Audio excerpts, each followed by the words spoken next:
Halo Rek, kali ini kita akan membuat kapasitor bank untuk aki sepeda motor.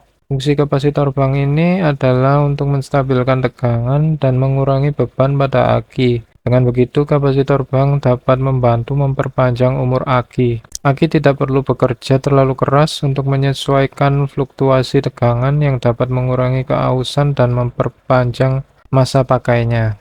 Sekarang kita cek dulu nilai Elko-nya. Terbaca nilainya 2480 mikrofarad dan yang ini nilainya 5240 mikrofarad. Oke, jadi totalnya sekitar 7700 mikrofarad ya.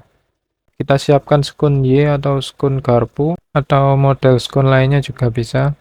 Kabel secukupnya, sekring sekitar 5-7,5 ampere. Sesuaikan dengan spesifikasi sepeda motor kalian.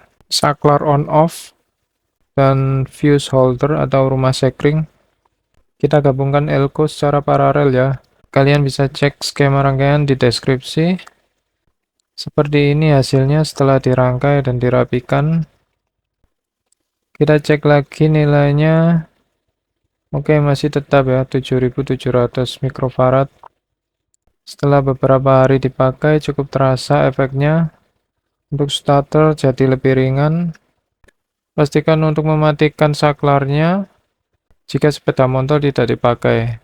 Untuk jaga-jaga jika terjadi kebocoran arus pada elko agar akinya tidak tekor. Hari ini kita cek kondisinya, ternyata sekringnya putus.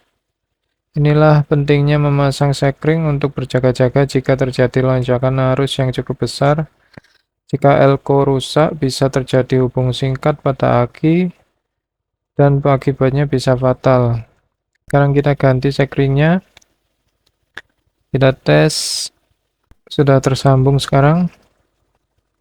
Oke, cukup sekian. Terima kasih.